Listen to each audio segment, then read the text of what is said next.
काम तो कर दिया, अब फावड़ा धो लेते हैं थोड़ा जा कर के।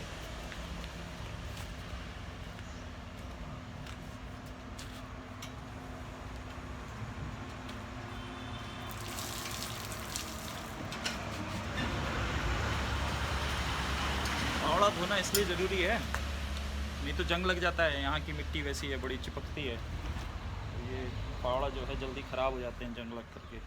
हम बाबा लोग हैं, थोड़ा ध्यान तो रखना ही पड़ता है सारी चीज़ों का। अब आज का स्नान कर लेते हैं, दही लगाए हुए बहुत समय हो गया बालों में, प्यास हो रखी है, इसलिए तांबे में रखी हुई थी दही, उसको मिला के लगाया है।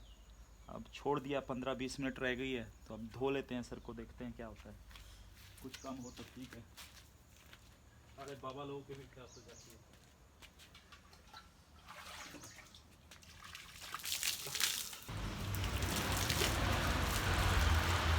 केमिकल फ्री होने की तैयारी कर रहे हैं, थोड़ा सा प्रयास कर रहे हैं कि कम से कम बाबा लोग तो खाएं, केमिकल फ्री हो जाएं। तो बाल धोने के लिए कभी दही का इस्तेमाल कर लेते हैं, कभी गौमूत्र से बना हुआ एक आता है उसका इस्तेमाल कर लेते हैं, कभी बेसन से भी धो लेते हैं। लेकिन फिर भी वात का शरीर होने की वजह से खुश्की अधिक रहती है और अधिक बैठने की वजह से कई बार वात बिगड़ जाता है शरीर का। प्रयास कर रहे हैं, देखिए धीरे धीरे प्रयास करना होता है। आजकल ट्रक थोड़े से बढ़ गए हैं यहाँ, तो शांति थोड़ी सी कम हो गई है। आपको दिखाते हैं कि हम बना क्या रहे हैं आजकल। अभी बना रहे हैं हम एक, इसको कल दिखाएंगे वैसे कि कैसे बना रहे हैं ये। इसको कैमरे को कैसे करते हैं दूसरी तरफ। अरे यार, हमें तो कैमरा बदलना भी नहीं आता। चलिए, हमें समझ में नहीं आ रहा है इसमें किससे कैसे उसको दूसरी तरफ लेके जाएं, तो आपको दिखाते हैं कर क्या रहे हैं। वैसे अगर समझ में आएगा तो हाँ, दिख रहा है, ये जो नीचे दिख रहा है ये थोड़ा व्यायाम करने के लिए बना रहे हैं आजकल अपने हाथ से। ये पीपल की लकड़ी का रखा है और ये थोड़ी हवन के लिए लकड़ी पड़ी थी साइड में। ये कल रात्रि को मछली भुनी तो ये उसका है, ये पीपल का वो रखा है। और अपना ये टंगे हैं लिबास, कपड़े, ये सुखाने के लिए। ये आप देख रहे हैं पीछे पूरा जंगल है यहाँ, पूरा का पूरा। यहाँ आसपास कोई और घर नहीं है, बस एक यही है जहाँ हम रहते हैं। और आसपास पूरा घना जंगल जिसमें सांप, बिच्छू और भी जंगली जानवर रहते हैं। और हमारे पास ये 1-2 कुत्ते, 1-2 बिल्लियाँ हैं जंगली जो रोज़ आ जाते हैं। चलिए आगे की दिनचर्या शुरू करते हैं, कपड़े पहनते हैं और फिर निकलते हैं आज की यात्रा पर। आजा भाई।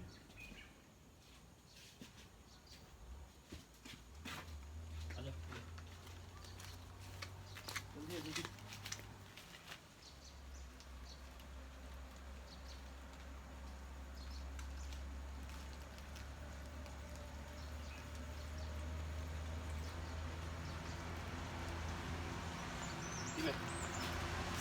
ये अपने भैरव बाबा हैं।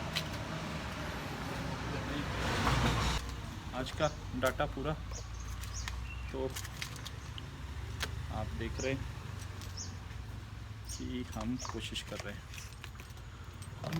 कर रहे हैं कुछ करने की। ये मॉडम रखा हुआ है यहाँ, वो नहीं आते थे, सिग्नल नहीं आते यहाँ, सिग्नल नहीं पड़ते। जंगल एरिया है, आसपास में कुछ है नहीं। अब आपको अब आता है हमें बदलना कि नहीं आता? नहीं आता, नहीं बदला जाता। ये क्या होता है समझ में हमारी नहीं आता। चलो फिर भी आपको थोड़ा सा दिखाने का प्रयास करते हैं। यार टेक्नोलॉजी हमारी उतनी अच्छी साथी नहीं है हम टेक्नोलॉजी में ज़रा कमज़ोर हैं।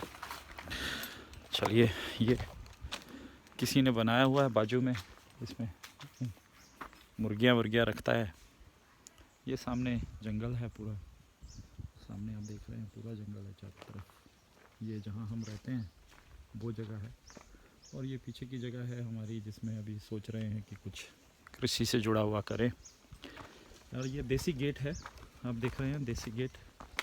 ये आपने डंडा हटाना है बस, और ये गेट आपका नहीं बन गया, गेट हो गया, खुल गया गेट। खुल जा सिम सिम। और ये अब हम निकालेंगे अपनी उड़न तस्तरी को। पसंद आए ना आए फ़र्क तो बड़ा पड़ता है, नहीं भी पड़ता, दोनों ही बातें। बाबा इन चीज़ों की चिंता करेंगे तो फिर बाबा जिएंगे कैसे। अच्छा, ये कैमरा ऊपर करना पड़ना।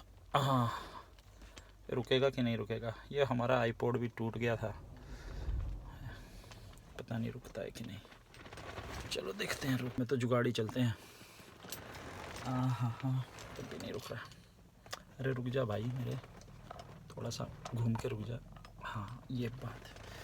तो जैसे आपने देखा बाल धोए दही से, लेकिन अभी भी खाज है थोड़ी सी सर में। अब देखते हैं आगे क्या होता है। आज की यात्रा प्रारंभ करते हैं। आज निकले हैं घर से, अब देखते हैं क्या करते हैं। तो अब हम सेल्फ मारते हैं और अब अपनी उड़न तस्तरी को उड़ाने की तैयारी करते हैं।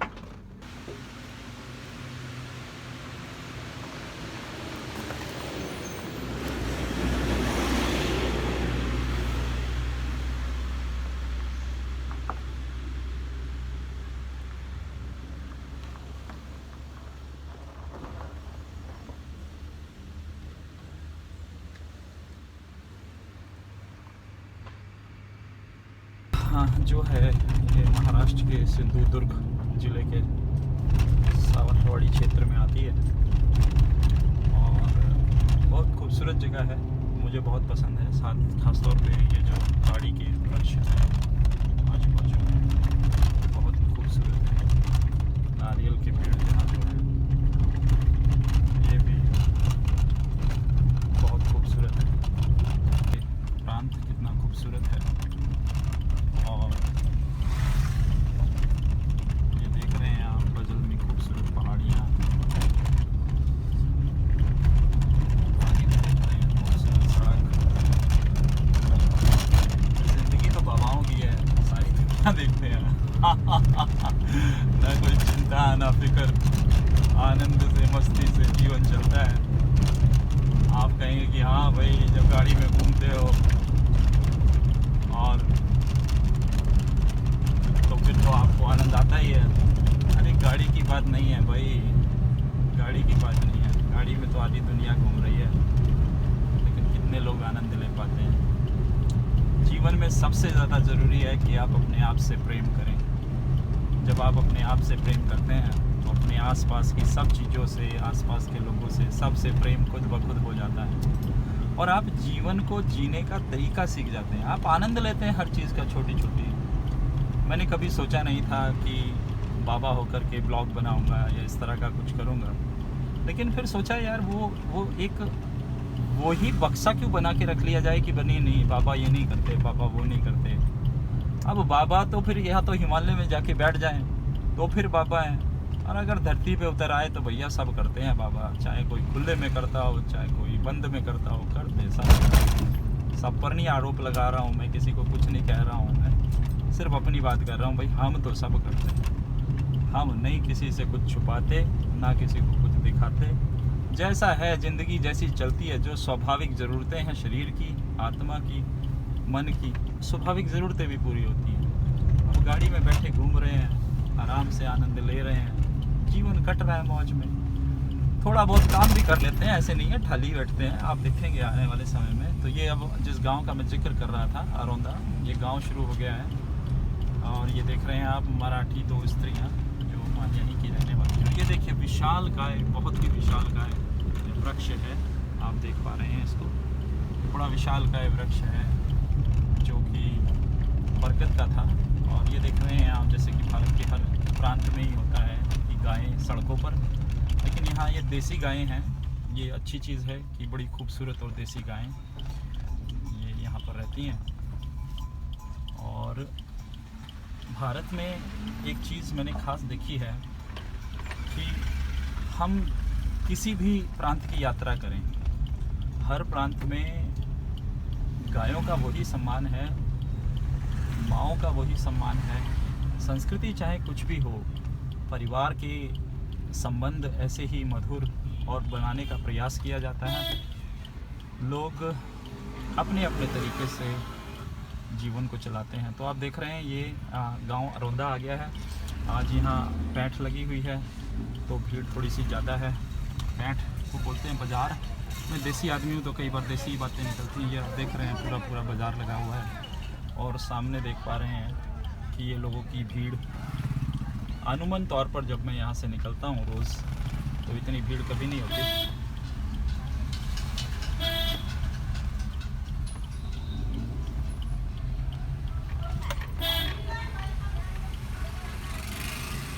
तो आप देख पा रहे हैं पूरी पूरी ज़बरदस्त भीड़। पर दिल्ली के सामने कुछ नहीं है तो इसीलिए हम लोगों को नहीं लगता कि भीड़ है। यहाँ के लोगों को तो लगता है कि भाई ज़बरदस्त भीड़ है। अच्छा गांव है। और ये देख पा रहे हैं कि आप लोग कोरोना काल में मास्क लगा कर हैं। ये देखो लोगों ने लगाए हुए हैं मास्क।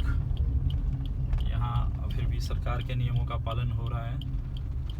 और लोग स्कूटरों पे भी आप देख रहे हैं ये आ रहे हैं, मास्क लगे हुए हैं सबके। लोग खड़े हुए हैं तो उन्होंने भी मास्क पहने हुए हैं। ये आप देख रहे हैं कि कैसे मास्क लगा के खड़े हैं लोग।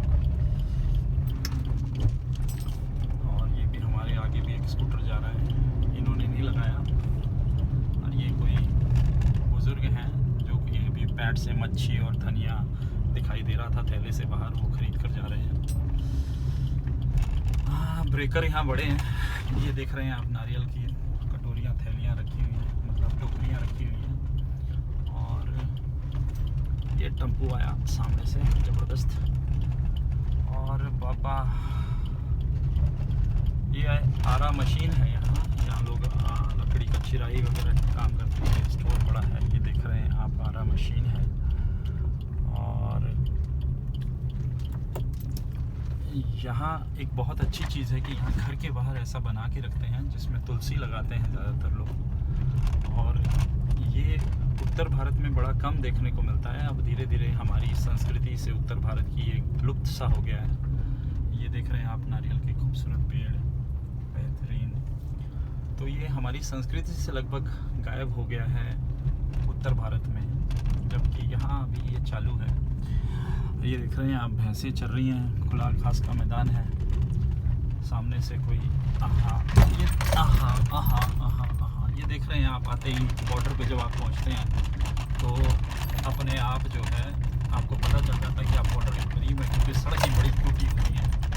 कारण ये होता है कि भारत में आज तक जब भी बॉर्डर का सवाल आता है तो हर स्टेट दूसरे की तरफ ढकेल देता है कि तू बना। तो कई बार सड़कें जो हैं बॉर्डर पर अक्सर बिगड़ी रहती हैं। और दूसरा लोगों का कारण ये भी है, मैंने कई लोगों से अंदर के बात की, भाई सड़कें बॉर्डर पे क्यों टूटी होती हैं? तो कहते हैं तस्करी को मुश्किल करने के लिए भी सड़कें तोड़ी जाती हैं। अब देखिए जैसा भी है वो तो भगवान ही जाने हकीकत। सीट बेल्ट लगा लेते हैं, वैसे लगाई हुई थी पहले भी। नहीं लगाई थी, झूठ बोल रहा हूँ। तो ये आप देख रहे हैं अब एक चेक पोस्ट आ गया है जहाँ से हमने क्रॉस करके उस तरफ जाना है। यहाँ पर ये कोरोना की चेकिंग करते रहते हैं रोज़। ये यहाँ पर बैठ करके जो भी बॉर्डर से उस तरफ से इस तरफ आता है, गोवा से महाराष्ट्र में एंटर करता है, उस सभी का कोरोना टेस्ट किया जाता है। और आपको आने की अनुमति तभी है जब आप टेस्ट करा लें। तो जाने पर कोई दिक्कत नहीं है, लेकिन अगर कभी आएंगे तो फिर आने के समय ज़रूर टेस्ट पूछते हैं। तो ये आप देख रहे हैं कि एक ब्रिज आ रहा है जो बहुत बड़ा और विशाल खूबसूरत ब्रिज है। ये देखिए आप यहाँ पर ये खाड़ी है जिसमें समुद्र का ही पानी आता है। बहुत खूबसूरत खाड़ी है आप देख पा रहे हैं। और मेरे इस तरफ आप देख रहे हैं कि यहाँ भी एक बहुत खूबसूरत ये खाड़ी का है, जो उसको नदी कह लीजिए, खाड़ी कह लीजिए। इसमें ज्वार भाटा का पानी ऊपर नीचे होता रहता है। यहाँ बाजू में नावें लगी हैं। ये नावें जो हैं ये रेत निकालती हैं इसमें से। ये सामने हम देख रहे हैं, अब हम गोवा के अंदर एंटर कर रहे हैं। ये सामने वाला जो है पहाड़ ये गोवा में है। ये जो चेक पोस्ट बना हुआ है ये गोवा का चेक पोस्ट है। तो अब हम गोवा में एंटर कर चुके हैं। अब ये ब्रिज खड़ा, ये बस खड़ी हुई है, ये गोवा की बस है। और ये हम चेक पोस्ट से गुजर रहे हैं, ये गोवा का चेक पोस्ट है। और ये अब हम गोवा के चेक पोस्ट से अंदर आ गए हैं। अब हम गोवा प्रांत में हैं।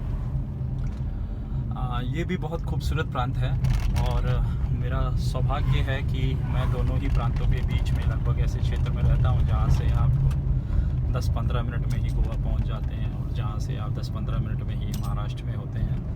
तो बड़ा ही खूबसूरत है ये। मुझे इसलिए भी ज़्यादा पसंद आता है कि थोड़े पहाड़ हैं इसमें, चाहे ज़्यादा ऊंचाई वाले ना सही, पठार टाइप के सही, पठार नुमा सही, लेकिन पहाड़ हैं। और जो पहाड़ होते हैं थोड़े, वो मुझे ज़िंदगी में थोड़ा इंटरेस्ट बढ़ते हैं। अब जैसे जैसे गाड़ी ऊपर जा रही है, नीचे जा रही है, वो गाड़ी चलाने का भी मज़ा आता है। अब वहाँ दिल्ली में या वहाँ आसपास गाजियाबाद या उस क्षेत्र में अगर आप गाड़ी चलाएं तो सीधी सड़क पे ही चलती है, आप कुछ कर तो पाते नहीं, वहाँ कुछ एक्साइटमेंट नहीं है, एडवेंचर नहीं है। यहाँ तो हर चीज़ में थोड़ा बहुत एडवेंचर आता रहता है, तो मुझे बड़ा आनंद आता है। और मैं जीवन जीता हूँ बस आनंद के लिए, वहाँ की तो सब चलता रहता है। जीवन चलेगा अपनी रफ्तार से, आप अपने जीवन को किस प्रकार जीते हैं। मैं अंग्रेज़ी से अक्सर एक बात कहता हूँ, मैं क्या, जीना तो है ही आपको, life is yours and you have to live it at any case, but the all depends is it's your suffering और इट्स योर सेलिब्रेशन।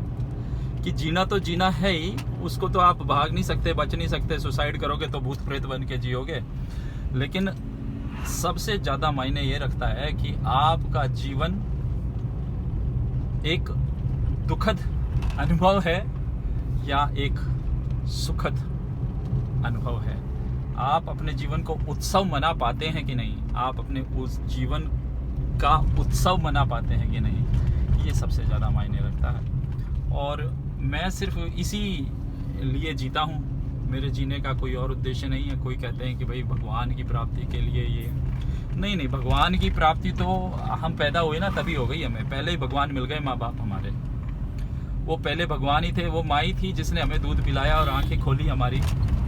उसके बाद हमें दुनिया की थोड़ी थोड़ी समझ आई, और फिर उसके बाद वो पिता थे हमारे दूसरे भगवान, जिन्होंने हमें हाथ पकड़ के चलना सिखाया। तीसरे भगवान गुरु के रूप में मिले, चौथे भगवान भाई बहनों के रूप में, रिश्तेदारों के रूप में, समाज के रूप में मिले।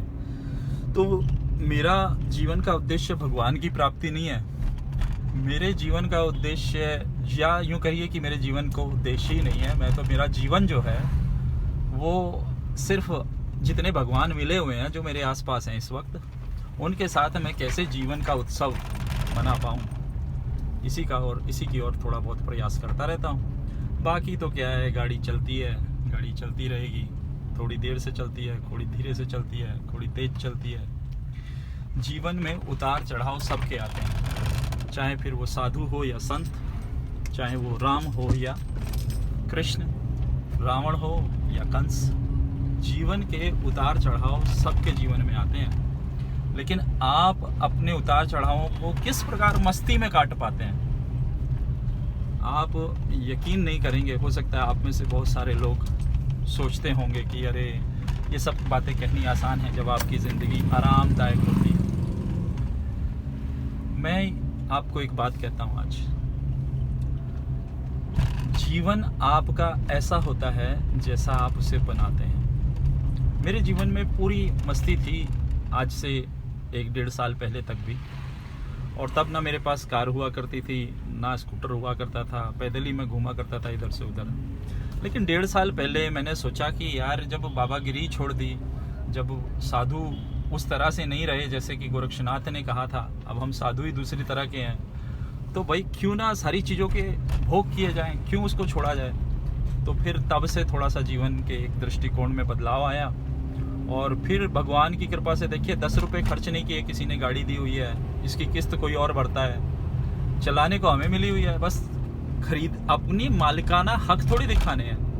रहने को किसी ने मकान दे दिया, बड़ा ही मस्ती से रहते हैं जंगल में, एकदम एकांत में, साधना भी अपनी होती रहती है। चलाने को किसी ने गाड़ी दे दी, चलाते रहते हैं, उसकी भी मस्ती लेते रहते हैं। तो जीवन में देखा, जैसे ही दृष्टिकोण बदला, जैसे ही हम थोड़े से सकारात्मक हुए, सारा जीवन ही बदलना शुरू हो गया। तो आप देख रहे हैं कि बाबागिरी भी कभी कभी दादागिरी जैसे आनंद देती है। जीवन में रखा गया है, जीवन को उत्सव मनाओ, मेरा तो मानना सिर्फ इतना है। अगर आपका जीवन उत्सव है तो आप जो कर रहे हो, फिर आप जहाँ बैठे हो, आप बाबा हो नहीं हो, आप दुकान ही चला रहे हो, आप गाड़ी ही चला रहे हो, आप ड्राइवर ही हो, आप मजदूर ही हो, आप बैठे हो बाहर चपड़ासी बने हुए हो, आप कहीं पर, कोई दिक्कत नहीं है। अगर जीवन उत्सव है तो जहाँ भी हो वो मुबारक है, और अगर जीवन उत्सव नहीं है तो फिर तो हम चाहे कितनी पापड़ बेलते रहे, होना हमारा कुछ है नहीं।